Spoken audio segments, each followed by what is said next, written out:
Hubo una época en la que el cine mexicano se vestía de glamour, pero en sus camerinos ardían secretos que no se firmaban con tinta. Detrás de cada contrato había un susurro, detrás de cada papel, una promesa que se sellaba con piel.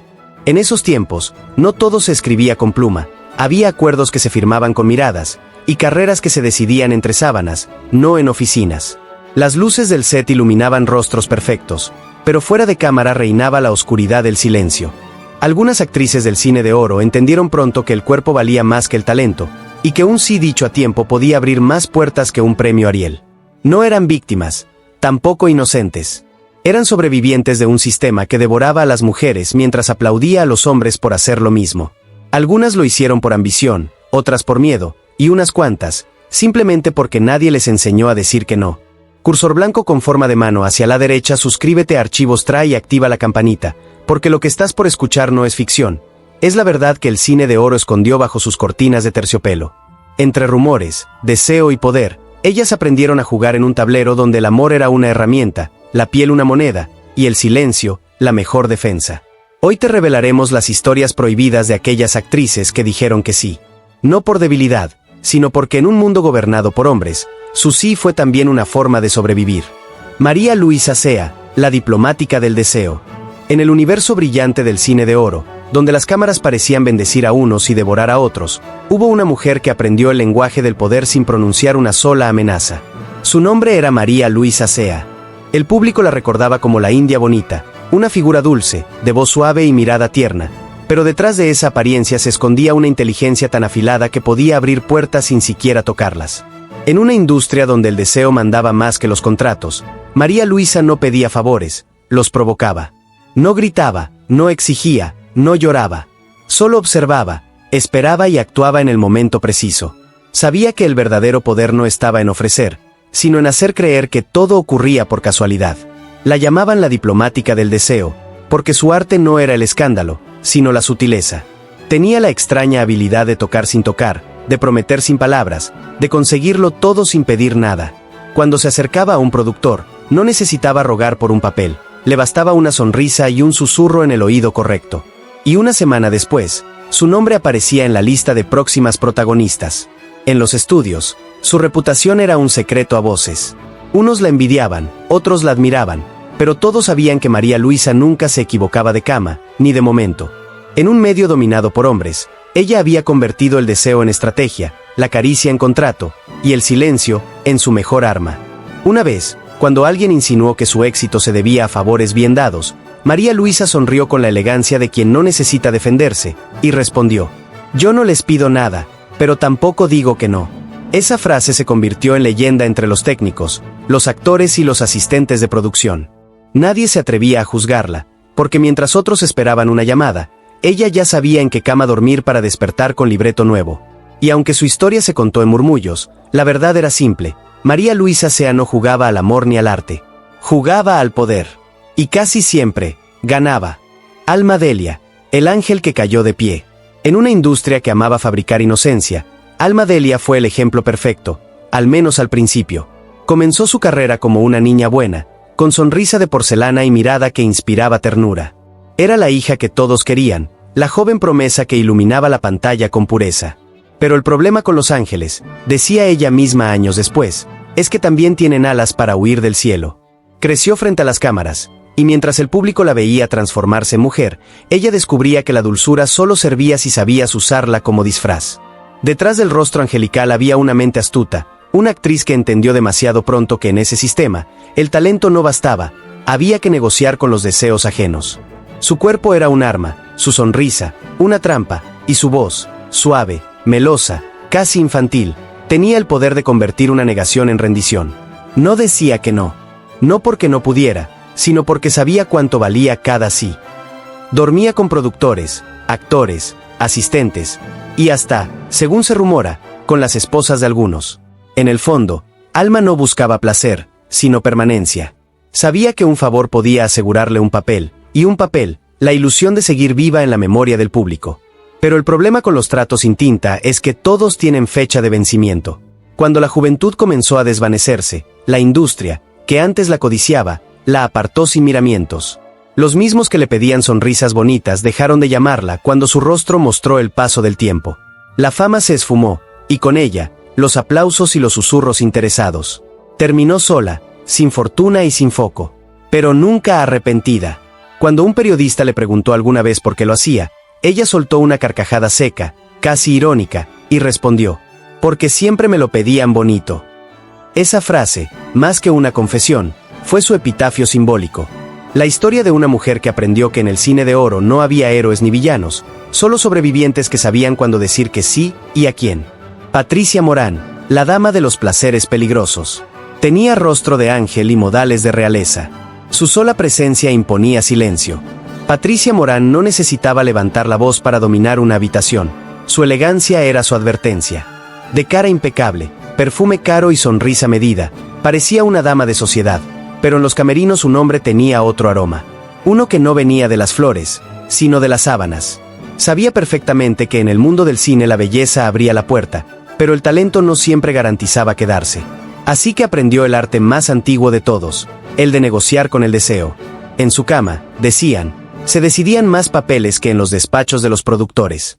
A veces se acostaba con uno por placer, con otro por impulso, y con el siguiente, simplemente porque no había motivos para negarse. Su habitación era un salón de reuniones inactas, donde cada encuentro tenía una consecuencia. No era vulgar, era peligrosa. Sabía cuándo decir sí, cuándo fingir que dudaba, y cuándo marcharse antes de que el otro entendiera que había sido manipulado. Una tarde, en los estudios de Churubusco, una actriz joven, llena de envidia, murmuró entre dientes: «Esa mujer está donde está porque se regala». Patricia, sin perder la calma, se acomodó el labial frente al espejo, se giró con una sonrisa que cortaba como navaja, y respondió con una frase que se volvió leyenda: «Mi cama ha dado más empleos que tu talento». La sala entera quedó en silencio, porque en el fondo, todos sabían que decía la verdad. Era prima de Tito Guízar, sí, pero en los foros su apellido no abría tantas puertas como su cintura. Y aunque muchos intentaron llamarla fácil, ninguno pudo negarle su inteligencia fría y su control absoluto. En las fiestas, bailaba con ministros. En los rodajes, seducía con miradas. Y al final de cada escena, dejaba una estela de rumores que ardían más que las luces del set. Patricia Morán no era una mujer que pedía, era una mujer que tomaba. Y en un mundo hecho para hombres, aprendió a usar su cuerpo como un contrato, su sonrisa como cláusula, y su silencio como firma final. Susana, el arte de decir que sí sin remordimientos. A Susana no le gustaban los no. Ni decirlos, ni escucharlos. Era la clase de mujer que desarmaba a cualquiera con una sonrisa y una frase breve, tan ligera como un suspiro, tan peligrosa como un secreto.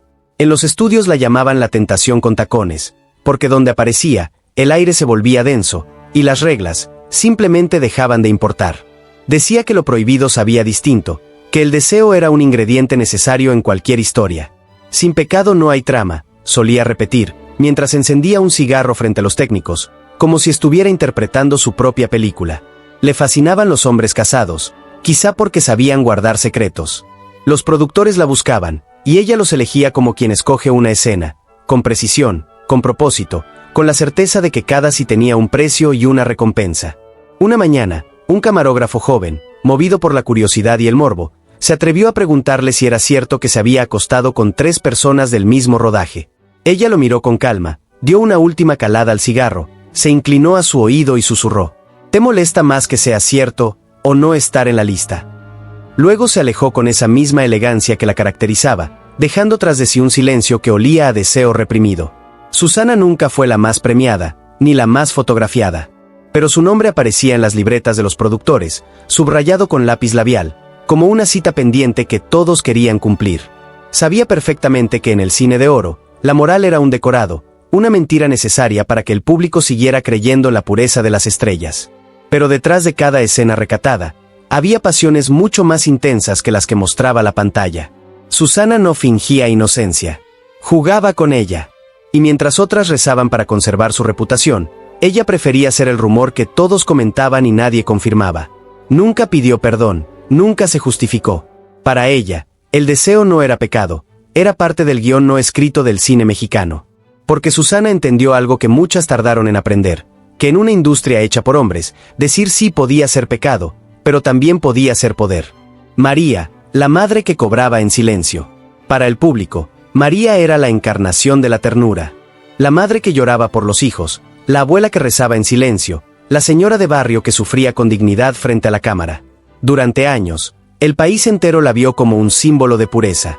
Pero antes de convertirse en el rostro del dolor nacional, María había sido otra mujer. Una que conocía el poder, el placer y el precio de ambos. En los años 40, mientras el cine mexicano construía su era dorada, ella se movía por los sets con un ritmo distinto. No seducía, imponía, no pedía permiso para ser deseada. Sabía que su mirada valía tanto como su talento, y que los hombres no se acostaban con ella. Ella decidía con quién quería acostarse. Su archivo personal no estaba escrito en papel, sino grabado en memoria. Recordaba nombres, voces, caricias. Sabía quién duraba más, quién besaba de verdad y quién solo servía para presumir en el camerino. Era su manera de controlar un mundo que intentaba dominarla. Y lo logró. Nadie hablaba mal de María, porque nadie quería quedar fuera de su cama, ni de su círculo. Durante las grabaciones, su poder se sentía sin esfuerzo. En medio de una escena, mientras interpretaba a la madre sufrida, miraba al galán, el mismo con el que había dormido la noche anterior, y levantaba apenas una ceja. Un gesto sutil, una forma elegante de cobrar sin palabras. Su inteligencia emocional era su mejor guión. Sabía cuándo ser dulce, cuándo ser implacable, y cuándo dejar que el silencio hablara por ella. María fue mucho más que la señora buena del cine mexicano.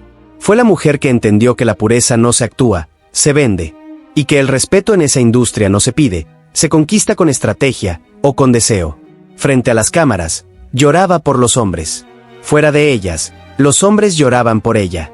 Ernestina, la Virgen de dos puertas. A los ojos del público, Ernestina era perfección.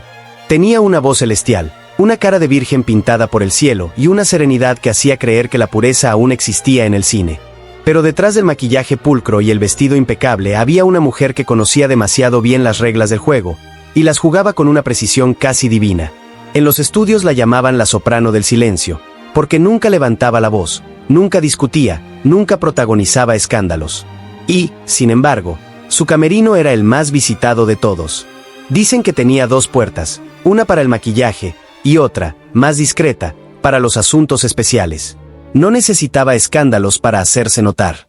Su poder estaba en el disimulo. Cada encuentro era medido, cada palabra, cuidadosamente dicha.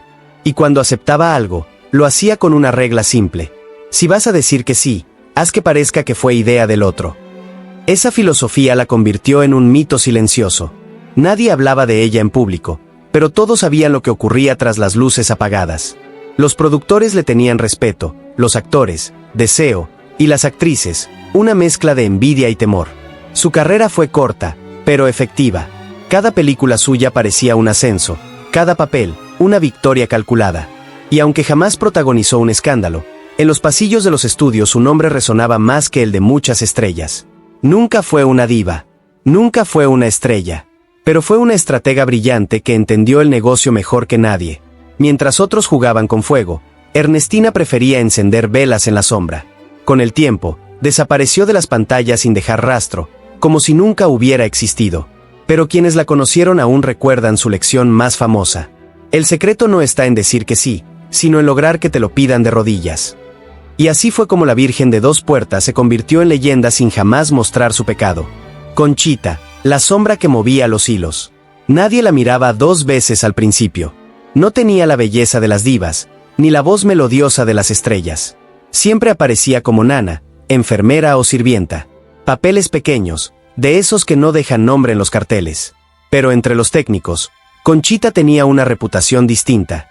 Sabían que no era ingenua, que detrás de esa mirada discreta y ese andar sin ruido se escondía una mujer que comprendía el poder mejor que muchos productores. No necesitaba protagonismo, porque entendió que el verdadero poder no estaba frente a la cámara, sino detrás de ella. Sabía cuándo decir que sí, y lo más importante, sabía a quién. Cuando otros buscaban fama, ella buscaba acceso. Cuando otros soñaban con premios, ella prefería una llave que abría puertas más valiosas. Conchita era confidente de unos, amante silenciosa de otros, y el secreto más útil de muchos. Su presencia era tan sutil que nadie podía señalarla directamente, pero todos sabían que sin ella, muchas cosas no se filmaban, y otras jamás se aprobaban. En los estudios, su nombre era una contraseña. Habla con Conchita, decían algunos, como si con eso bastara para destrabar un permiso, conseguir una escena o borrar un rumor. Nunca subió al póster, nunca fue portada, pero su voz estaba presente en cada historia contada a medias. Era el tipo de mujer que sabía escuchar sin prometer, y prometer sin comprometerse. Una maestra del rumor, una estratega que transformó su invisibilidad en poder. Algunos la acusaban de ser la mujer de todos. Pero los que realmente conocían los pasillos sabían la verdad.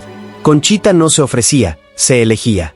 Y en un mundo donde las luces siempre apuntaban a otros rostros, ella aprendió a brillar desde la sombra. Nunca recibió un premio, ni un reconocimiento, pero su nombre quedó grabado en la historia silenciosa del cine de oro. Porque mientras los créditos mostraban quién actuó, Conchita sabía quién mandaba. Isabela, la estratega del deseo. Antes de ser la señora fuerte del cine mexicano, Isabela fue joven, peligrosa y dueña de un magnetismo que inquietaba incluso a los hombres más poderosos. Tenía esa mezcla rara de belleza e inteligencia fría, una combinación que no pedía, exigía. No necesitaba ofrecerse. Bastaba con una mirada suya para que cualquiera creyera que la había conquistado, cuando en realidad era ella quien decidía hasta dónde llegaba el juego. Isabela no era un rumor, era una estrategia. Mientras otras soñaban con el amor o con la fama, ella soñaba con controlarlo todo. Su lista de amantes no era escandalosa, era selectiva. Cada encuentro tenía un propósito. Un productor que debía un favor, un crítico que podía escribir una buena reseña, un empresario de radio que abría espacios de promoción. Nada en su vida ocurría por azar. Cada sí tiene una cláusula, solía decir. Y la cumplía al pie de la letra. En escena era contenida, elegante, casi inalcanzable. Fuera de cámara, su reputación encendía los pasillos antes que las luces del set. Sabía caminar entre la moral y el deseo sin caer en ninguno. Decían que cuando llegaba a una filmación ya sabía dos cosas: con quién dormiría, y quién quedaría deseando sin poder tocarla. No era promiscua, era meticulosa.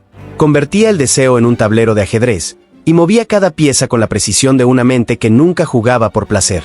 Algunos la llamaban fría, otros, calculadora, pero todos coincidían en algo: nadie salía ileso de su encanto. Isabela no buscaba cariño, buscaba posición. Sabía que la ternura se marchita, pero el poder perdura. Y en una época en la que las mujeres debían sonreír y callar, ella eligió sonreír y cobrar el silencio de los demás. Cuando los años la transformaron en figura de autoridad, seguía teniendo esa mirada que no olvidaba a nadie, esa que podía desnudar con un gesto y despedirte con un gracias que sonaba a sentencia. Porque si algo aprendió Isabela en el cine de oro, es que el deseo pasa, pero la influencia se hereda. Norma Angélica, la mujer que jugó con fuego. No fue la más famosa, ni la más premiada, pero Norma Angélica fue la que más huella dejó en quienes la conocieron. Tenía una energía distinta, una mezcla de dulzura y peligro, como si su sola presencia advirtiera que algo estaba a punto de arder. Era intensa, impulsiva y jamás pedía permiso para decir que sí. Tenía una belleza que no necesitaba filtros ni luces suaves. Su mirada era directa, su risa provocadora, y su cuerpo parecía hecho para desafiar la moral del país entero. Coleccionaba amantes con el mismo orgullo con el que otros coleccionaban premios o autógrafos. Decían que su debilidad eran los hombres casados. Otros aseguraban que su verdadera adicción era el riesgo. No se escondía. Si le gustabas, te lo decía. Y si te le resistías, te hacía dudar. Su poder estaba en la sinceridad. Nunca prometía amor, solo una experiencia que nadie olvidaba. Por eso, cuando caminaba por los estudios, los murmullos la seguían como si fueran parte de su vestuario. Es peligrosa, decían algunos. Y lo era. Porque en un ambiente lleno de hipocresía, Norma Angélica fue la única que se atrevió a vivir con honestidad brutal. Pero jugar con fuego siempre deja cicatrices. Y ella jugó demasiado cerca de las llamas. Su final fue tan misterioso como su vida. Oficialmente, murió de un paro cardíaco. Rápido, silencioso, sin despedidas. Pero los pasillos del cine se susurraba otra historia, que había sabido demasiado, que se había metido donde no debía, que había sido amante del hombre equivocado. Algunos decían que su último sí fue también su sentencia, que esa noche, sin saberlo, se acostó en la cama que sería la última. El público apenas lo notó. Una nota breve, un adiós sin flores. Pero entre los que la amaron y la temieron, su nombre quedó grabado como advertencia. Norma Angélica no murió por amor. Murió por haber dicho sí una vez más, en un mundo donde el deseo era poder, y el poder, un fuego que nadie sabía apagar. María Teresa, la mujer que pagaba con el cuerpo y cobraba con poder. En pantalla, María Teresa siempre parecía a punto de llorar. Era la mujer que sufría por amor, la esposa abnegada, la que esperaba al charro que nunca regresaba. Su voz quebrada y su mirada nostálgica eran sinónimo de pureza en el cine mexicano. Pero fuera de cámara, María Teresa era otra historia. No buscaba cariño, buscaba posición. Y sabía perfectamente cómo conseguirla. Si un actor la pretendía sin poder real, le sonreía con cortesía y se marchaba. Pero si un productor le ofrecía un papel, ella ofrecía lo que el papel merecía. Lo decía sin vergüenza, con una seguridad que desarmaba. En esta industria todo se paga. Con dinero o con noches. Y yo prefiero pagar con el cuerpo antes que con años de espera. Esa frase se convirtió en su manifiesto. No como rendición, sino como declaración de independencia. María Teresa no era una víctima del sistema, era una estratega que entendió cómo sobrevivir dentro de él. Su belleza melancólica le servía de escudo, su dulzura, de trampa. En las fiestas privadas donde se decidían carreras, sabía exactamente dónde sentarse y a quién mirar. Nunca levantaba la voz, pero todos la escuchaban cuando hablaba. Tenía amantes discretos, muchos con anillos en la mano y cuentas en el banco. Nadie se atrevía a señalarla porque sabían que, si lo hacían, ella podía revelar secretos que costarían matrimonios y reputaciones. Una vez, un periodista insinuó que su papel más importante se lo había ganado en una suite y no en una audición. María Teresa lo miró con calma, cruzó las piernas y respondió con una serenidad que heló la sala. ¿Y acaso no lo hice bien? El silencio que siguió fue tan contundente como su respuesta, porque en el fondo, todos sabían que tenía razón. La moral ofende más que el deseo, y en su caso, el deseo le pagó muchas quincenas. Nunca se disculpó, nunca fingió inocencia.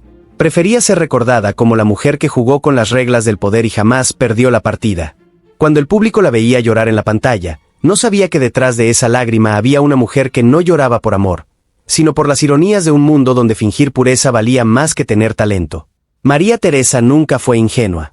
Solo entendió algo que los demás fingían no saber, que en el cine, como en la vida, cada papel tiene un precio. Y ella siempre supo cuánto valía el suyo. Tana, la mujer que convirtió el deseo en negocio. Tana no era la más bella, tampoco la más famosa, pero bastaba verla una sola vez para que nadie pudiera olvidarla. Tenía un aire extranjero, una mirada que escondía secretos sucios y una forma de caminar que no pedía permiso para entrar, solo para salir. Era la clase de mujer que no necesitaba seducir, bastaba con existir. En los estudios decían que su acento tenía el mismo efecto que una copa de vino fuerte, embriagaba, confundía, y dejaba una sensación imposible de borrar. Tana no buscaba galanes ni productores por placer. Se acostaba con quien le servía en ese momento. Era pragmática, casi científica en sus decisiones. Algunos la acusaban de oportunista, otros de bruja, y unos cuantos, los que realmente la conocieron, sabían que solo era una mujer que se negaba a ser pobre. Cuando alguien se atrevía a juzgarla, ella respondía con una frase que se convirtió en su marca registrada. No soy adicta al poder. Soy alérgica a la pobreza. Y lo decía con una sonrisa que desarmaba cualquier argumento moral. Si un hombre se negaba, Tana no discutía. Iba por su jefe. Y si ese jefe decía que no, buscaba a alguien aún más arriba. Su lista de conquistas cruzaba departamentos enteros, dirección, edición, vestuario, prensa. A cada uno le daba algo distinto, y a cada uno le cobraba diferente. Durante un tiempo, el estudio la adoró. Era rentable, provocadora, impredecible. El público llenaba las salas para verla, y los productores competían por tenerla en sus películas. Pero la industria es cruel con las mujeres que dejan de provocar suspiros. Y cuando eso pasó, su nombre empezó a desaparecer de los carteles. Nadie la echó, pero todos dejaron de llamarla. Tana no se derrumbó. Solo empacó su orgullo y se marchó. Prefiero el silencio al hambre, dijo antes de desaparecer del mapa del cine mexicano. De origen brasileño y mexicana por elección, fue un relámpago fugaz, un destello de deseo y ambición que encendió la pantalla por un breve instante, y dejó tras de sí un eco imposible de apagar. En los pasillos aún se dice que Tana no se retiró, solo cambió de escenario. Y que, donde quiera que esté, sigue sabiendo a quién mirar, a quién sonreír, y cuándo decir que sí. Rosina, la mujer que hizo del placer su ley. Cuando Rosina entraba a una habitación, el silencio se rompía. No porque gritara, sino porque su sola presencia cambiaba el aire. Era una de esas mujeres imposibles de definir, demasiado libres para ser comprendidas, demasiado intensas para ser ignoradas. Brasileña de nacimiento, mexicana por elección, su cuerpo parecía tallado en deseo, su sonrisa era una trampa, y su voz, una caricia húmeda con sabor a peligro. Rosina no creía en las reglas, ni en el amor, ni en la fidelidad, ni en la discreción. Tenía una única norma, clara como el fuego. Si me apetece, es un sí. Y lo cumplía sin remordimientos. Nunca necesitó audicionar. Le bastaba con entrar a una fiesta, mirar a quien quería, y dejar que el resto del trabajo lo hiciera el rumor. Los productores la buscaban, los actores la perseguían, y los críticos la condenaban. Pero ella seguía firme, inmune a las palabras de los que la deseaban en secreto. Tenía amantes en 3 países al mismo tiempo, y trabajaba como si el cine le debiera algo. Filmaba de día, amaba de noche, y al amanecer encendía un cigarro como si nada hubiera pasado. La prensa la señalaba, los moralistas la odiaban, las mujeres la miraban con curiosidad. Pero nadie podía negar que Rosina tenía algo que los demás fingían tener: libertad. Decía que el placer era parte del ensayo, y que si el deseo movía al mundo, ella no iba a quedarse quieta. Durante años, fue la musa del escándalo, el símbolo de una sensualidad sin filtros, la fantasía más repetida y el nombre más prohibido. Pero el tiempo, tan cruel con las mujeres que envejecen, la fue borrando poco a poco. Cuando dejó de provocar suspiros, también dejó de tener nombre en los carteles. Y aunque nadie la despidió, todos fingieron no haberla conocido. Se retiró lejos del ruido, lejos del cine, lejos del deseo. Vivió en silencio sus últimos años, sin lujos, sin aplausos, sin herencia artística reconocida. Pero quienes sabían la verdad, repetían una frase entre susurros: sin ella, muchas películas jamás habrían existido. Porque lo que Rosina dio no se escribió en los créditos, pero se grabó en cada historia, en cada rumor, en cada cama donde el poder se mezcló con el arte. Murió en paz, sin arrepentimientos. Y quizá por eso, su nombre sigue resonando entre las sombras del cine de oro.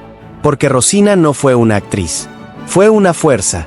Una mujer que convirtió el deseo en ley, y el placer en su legado más duradero. No eran santas. Tampoco querían serlo. Sabían dónde estaban, sabían lo que valían, y sobre todo, sabían cuánto costaba quedarse calladas. En los años dorados del cine mexicano, cuando los hombres eran celebrados por sus conquistas, ellas aprendieron a sobrevivir con las mismas armas. Decían que sí, pero también cobraban. Cobraban en papeles, en fama, en contratos, y, a veces, en silencio. El público las recordaba por su belleza, por sus lágrimas en pantalla, por sus frases eternas, pero detrás de cada beso y cada mirada había una historia distinta, una cama mal tendida, un rumor cierto, un secreto que nunca llegó a los periódicos. Algunos las llamaron ofrecidas, otros, inmorales. Pero lo curioso, y lo injusto, es que nadie usó esas palabras con los hombres que hacían exactamente lo mismo. Porque mientras ellos eran ídolos, ellas eran escándalo. Y en esa doble moral, las actrices aprendieron a usar el sí como herramienta de supervivencia. Unas lo hicieron por miedo, otras por ambición, y unas pocas, simplemente porque sabían que negarse era desaparecer. Eran jugadoras en un tablero sucio, donde nadie ganaba limpio. Y aunque muchos intentaron borrar sus nombres, la historia no olvida a las mujeres que desafiaron su tiempo, ni a las que pagaron el precio de ser libres antes de que libertad fuera una palabra aceptable. Hoy, el público aún las mira en blanco y negro, sin imaginar los matices que escondían sus sonrisas. Pero sus historias, aunque nunca se escribieron, siguen vivas en el rumor, en el mito, en el eco de un suspiro que cruzó generaciones. Porque cada sí que pronunciaron fue también un grito de independencia. Y cada silencio, una forma de resistencia. Ellas fueron las que dijeron que sí. Y gracias a eso, el cine de oro tuvo alma, carne y pecado. Cursor blanco con forma de mano hacia la derecha, suscríbete a Archivos Trae y activa la campanita, porque aquí seguimos desenterrando los secretos que el público nunca vio, pero que el tiempo no pudo callar.